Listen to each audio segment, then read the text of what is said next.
My name is Katie Kangas. This is the Women in Architecture session that we're doing for AIA Minnesota 2023. We have the fall conference coming up in a few weeks, and Kaitlin and I are interviewing our 6 panelists, and this is for the networking session, and Kaitlin will be taking this home. Hi, this is Kaitlin Schalow, architect at HGA, currently co-chair of Women in Architecture. All right. So do you want to kick off with Artemis? Can you tell us a little bit about who you are?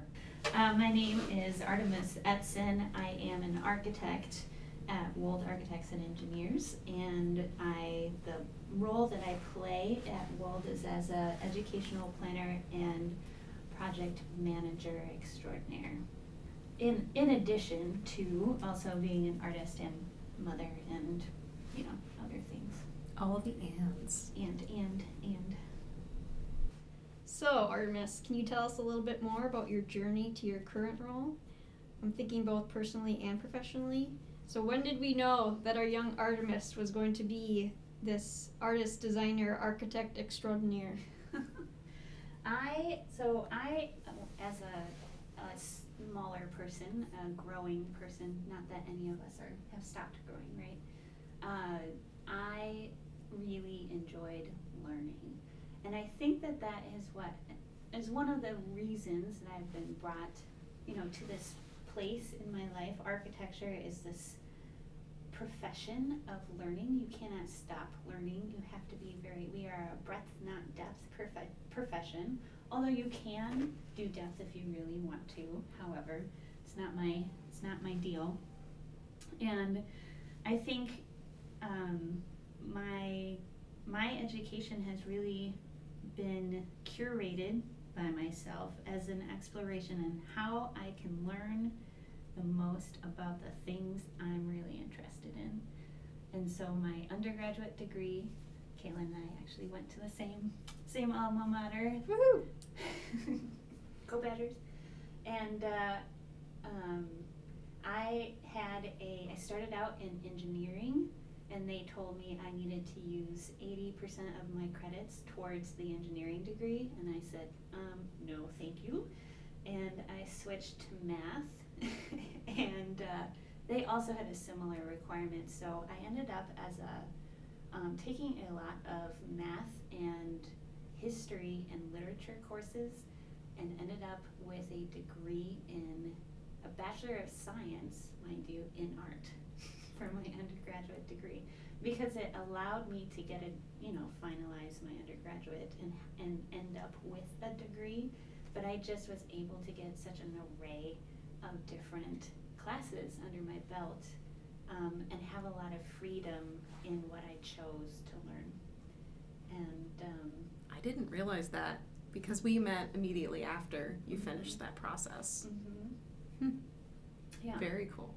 Yeah. We did not know each other, but we were in the same 1970s brutalist building. Yes, we probably went past each other a lot in the same building. Uh-huh. Is that a reflection of the brutalist architecture, is that you don't socialize with anyone else in the building? It had a lot of potential. It was not used in a way that for social engagement, which I did try to change during an installation I did at the Humanities building, really? Which you remember. I do remember. That was with the pink tape and challenging how you're moving through that space. But that's one weird thing. I was talking about, and Artemis was like, I remember that installation, but we didn't know each other at the time. It was really strange. Mm-hmm. And I did like that building in of itself was sculptural, like in the way that it utilized space and thought about circulation, and light was really interesting. I remember in that building, I looked underneath the casework in half of the art rooms on the south side had a strip window underneath the casework, so it looked like the casework was floating up off of the floor, but I only noticed it once. They must have cleaned once every year or something, cleaned underneath the casework and made it so the dirt had been pushed away enough for the natural light to come in. Very strange Humanities building, which I don't think exists anymore.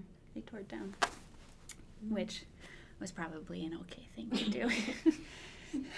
That's kind of the way that I've approached my work, and I think that when I was 18,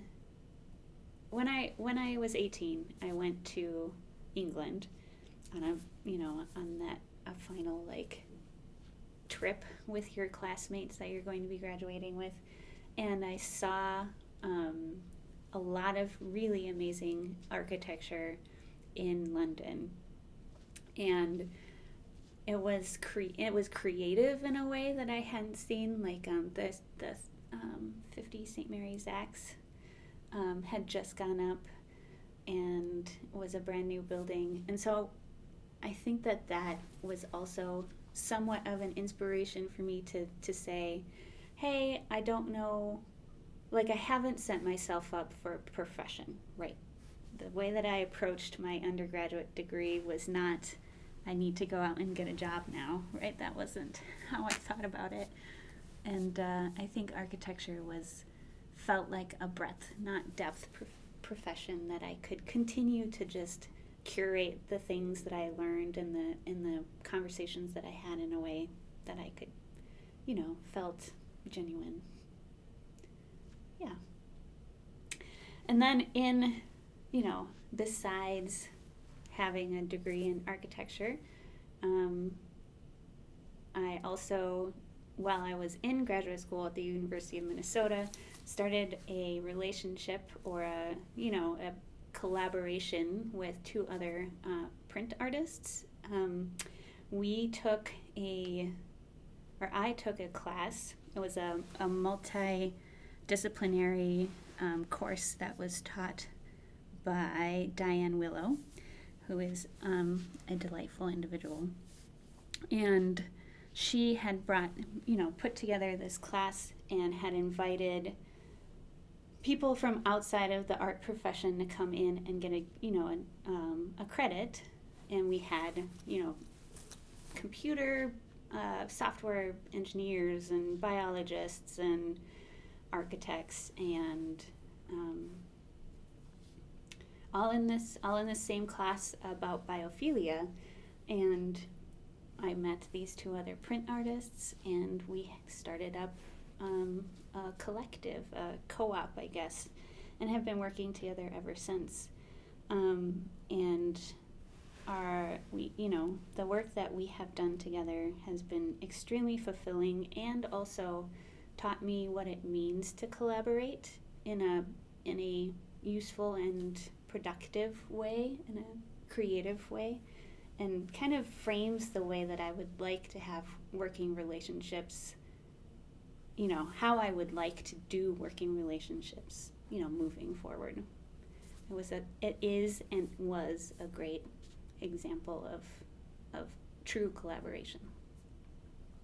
I love having those shorter timeline projects where you can practice collaborating in a less committed way than a full architectural project. And what's on the line is still important, but it's not necessarily the health, safety, wellness of the public. Right. Yeah. It is a lovely and inspiring and beautiful installations. Right. There's less of the ability to take risk and follow it through, right? When you're working with a group when you're working with an art in general, is just and be quirky and do weird things that maybe an established situation. The world is very established, right? You have established processes and et cetera, and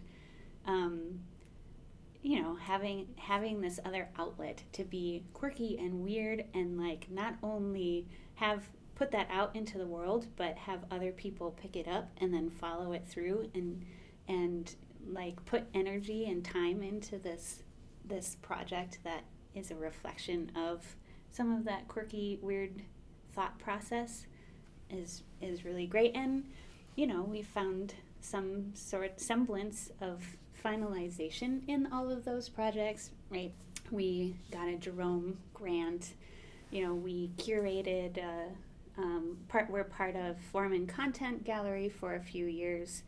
and did some curation and had a solo show there as well. So not only being able to see these ideas through, but also share them with other people in a way that has been somewhat successful. So yeah, it's just been a really fun part of my life, I guess. All right, so we talked a little bit about your projects and your project teams, but what really gets you excited about them?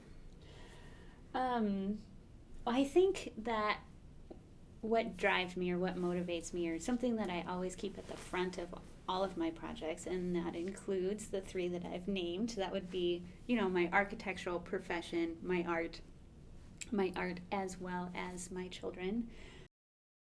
Crescent Collective had to frame their art, or our art, under an umbrella of what we do. It would be under the umbrella of socially engaged art. And so the way that we approach our work is how can a piece or a piece of art, and much of our work centers around biophilia and the human relationship with plants and living things. However, what we tend to enjoy is, how does a piece of art really create place, right? How does it create conversation? How does it create a community around an energy or an object that has been placed out into the world? And how can people come to this piece of art and engage with it, and in that engagement also find relationships and budding conversations with each other, right? How can it encourage the relationship not only with the art but with the humans that interact with that art? And I think the same thing that I find truly interesting about architecture is that it holds that same potential, right? Design, much of what I do, right, is talking with communities, is understanding who they are, and being able to pull out kind of the essence of what is important to them around this, this project that we're talking about, and then be able to formulate and create these places that mean something to the people who are, these communities that are going to be utilizing it. And thinking back, that's what my thesis was about, right? At the U of M, was creating places that really spoke to the communities that were using these spaces, and how they could start to own and connect to these spaces to create a community and a place for themselves.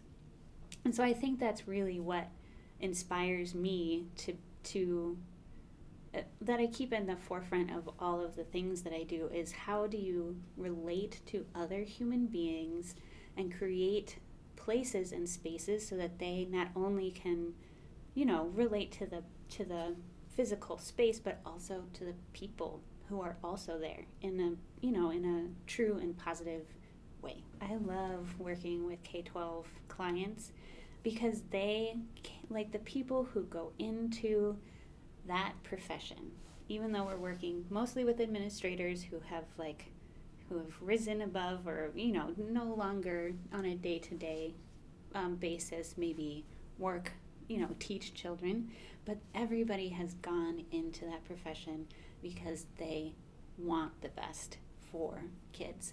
And it just makes it so easy to bring people back when there's conflict or difficult conversations that need to happen. When you ask the question, how does this benefit children? Everybody in the room is on board with that question. Everybody in the room. And it's just amazing to work with clients like that.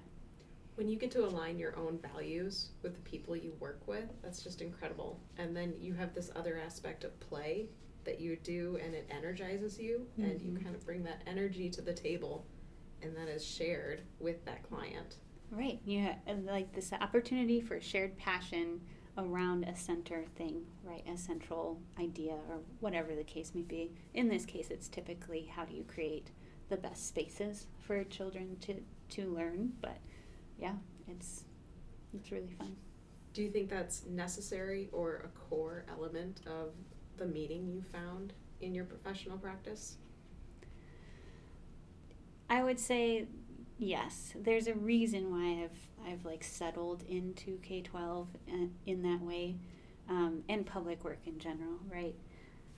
Everyone has a slightly different definition of leadership, and since you are leading your teams, you're leading your household, you are a co-leader, that's a type of leader in your art collective, but you are also a project manager, you are leading these teams. What does being a leader mean to you right now? You know, I think that leadership is it is a both and. I think that one of the real values or things that I can only talk about myself in leadership. I think there's so many arrays of different people who lead in ways that I would not be able to lead because that's the way that their strengths, lean. But the way that I approach leadership is creating a vision and then being able to actually see it through to fruition. Understanding not only the larger picture, but being able to see the pathway to making it happen. Like that is leadership, right? And then being able, because part of getting people, seeing the pathway to actually making it happen is getting people on board, understanding the resources that you have available to actually make that thing happen, and seeing people's strengths and building them up and mentoring them to actually pull out those strengths and make them believe that they can do whatever you need them to do. That is part and parcel of leadership. This type of co-leadership is really important. It is a way of there's a way of supporting and holding up the people next to you who you respect, whose views you align with, who you have that's not, I don't want to say a singular vision, but a similar vision, a similar way of seeing the world, and then being able to push that forward together is I don't know, part of what I really enjoy about connecting into the larger architectural community. I take this attitude that is displayed in this quote both towards my own career, but in supporting the women that I am mentoring and the women that I'm co-leading with. But this is a quote by Alma Dusolier. To women starting their careers, allow what you do well to be a platform to build upon and a way to claim more power. And power is what we women really need to claim in this and any other profession. So why is having, I'm going to use the word power, so important for you as a leader? Well, I think having power allows you to take the things that you believe are the right and actually make them happen, instead of being part and parcel of somebody else's vision, right? As a person who has power, you get to both create the vision and understand it through the lens that you have, which in this case is as a woman, right? Then reflect that vision through the network and the paths of influence that you have, right? And I think that's why it's really, really important, to have and grow and support women coming up into and through leadership and making them stay there, keeping them there, which is, part of the problem, is that all of the decisions that anybody makes, anybody in the world, is through their specific lens. In leadership, there's so many smart people out there who deserve to be in leadership positions, right? So many inspiring, smart, diverse viewpoints that can make this world a better place, right? And I think that bringing up the more people that we have in places of influence and power, right, can actually make that happen. Now you just mentioned keep them there.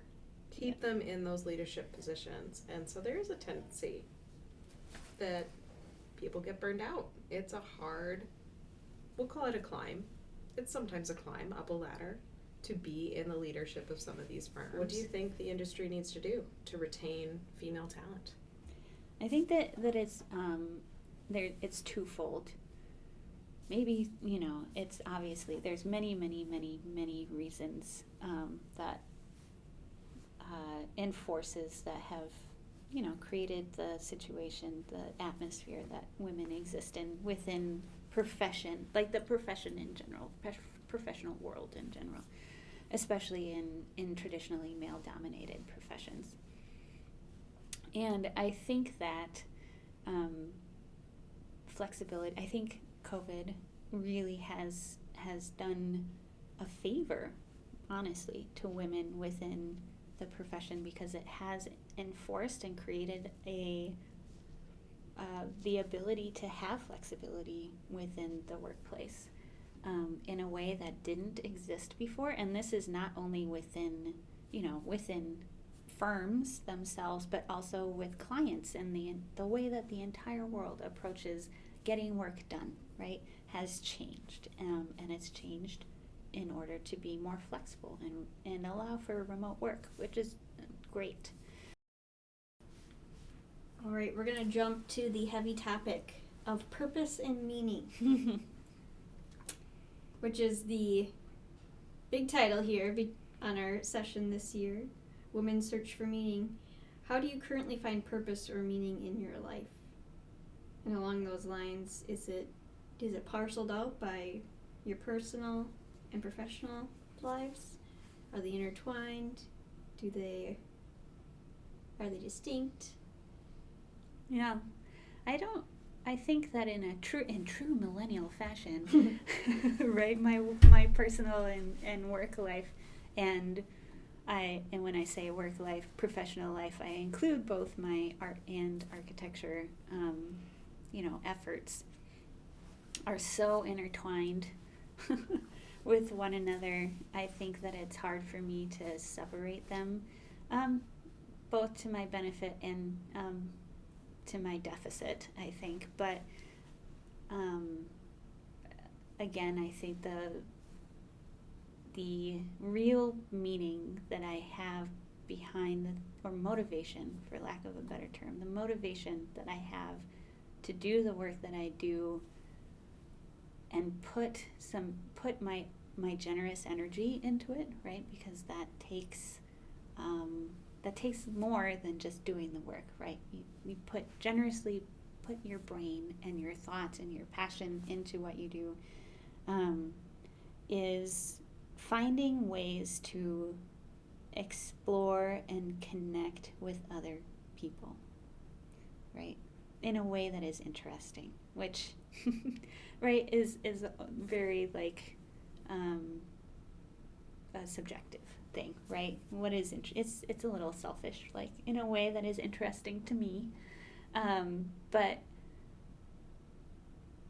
I think that being able to connect and do things for people, make spaces in a way that I personally think is generous and right, and I think that's what motivates me. Can you think of the last time you've paused and reflected on a moment and thought, yes, this is why I do what I do? I think recently it's been through mentoring, actually. There's quite a few women that I mentor, and where you can see them starting to think about themselves as leaders, and starting to talk to them about how do you lead, right? And in this case, I'm essentially talking to a job captain, right, who may have just gotten a team underneath them, and reflecting with them on how did leading that team go. What did you find out were your strengths? What did you find out were your team's strengths? how did you actually manage through this difficult thing? And having those higher level conversations about leadership and about leading other people and about creating a path forward for a team, right? That maybe has been my last, like, sort of satisfying little nugget of where you're like, yes, that was really delightful, right? When did you first think of yourself as a leader? Ooh, that's a good question. It kind of sneaks up on you. It does. It really does. I don't know. It's funny. My parents.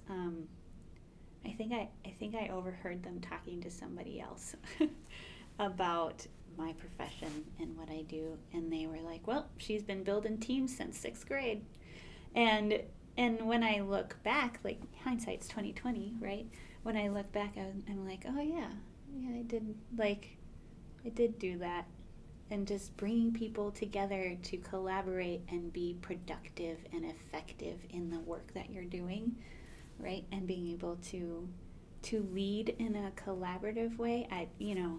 If I had a style of leadership, right? I do not lead as the person in the front, with the charge, right? You lead by influencing and making people shine in the way that they maybe hadn't seen before, and like helping draw that out and inspire them to actually move forward and do that thing that they were just kind of thinking about, and isn't that a big idea? Instead of being like, yes, and think about how that relates to this and how that relates to this. And there's so much potential in that idea. Why don't you bring it forward just a little bit? And really, like, encouraging the strengths of a team and utilizing, the people that you have in front of you to kind of move towards a goal effectively is, I think that's something that I've done for a while, and I really enjoy doing. No, but the way you talk about it in a nurturing fashion, you listen to them, you listen to what they're starting to say and what they're starting to do, and you want that to grow. And so you try to encourage, say, wait, what you just said, yes, and more. Right. And that encouragement, just to me, gives a gardening image of continuing to water and nurture and kind of weed out any problems that you see along the way, because I don't think you're afraid to call people out on problematic issues. No. Yeah, right. Difficult conversations are also not really an issue for me, right? But yeah, That's not always the case. Like, sure. To be wired in a way that you're comfortable and confident enough in yourself to be able to have that and to confront that, it's a big deal. You're kind of a big deal. Thanks, Kate. But yeah, I just I think that leaders are not leaders unless they have people to lead, unless they have people who want to follow, right? You cannot lead people who don't want to, or don't respect you, or don't think that the things that you've done for them, right? It sounds like you want people to find their own voice in the way that you have found your own voice and your comfort and confidence. You're encouraging and wanting that in others. Right. And wanting more leaders, not just, I'm the leader, here's my posse and it's growing. It's, you're growing more. Right. To lead in not just your direction, but in their best direction. Thank you for joining us. This interview was prepared for the Women's Search for Meaning in and Beyond Architecture session. The networking portion of this session will take place on November 13th at the AIA Minnesota 2023 Conference on Architecture. The AIA Women in Architecture Committee prepared this mini-series to share the stories of 6 women and their unique paths into leadership. Our hope is to inspire your own search for meaning in and beyond architectural practice.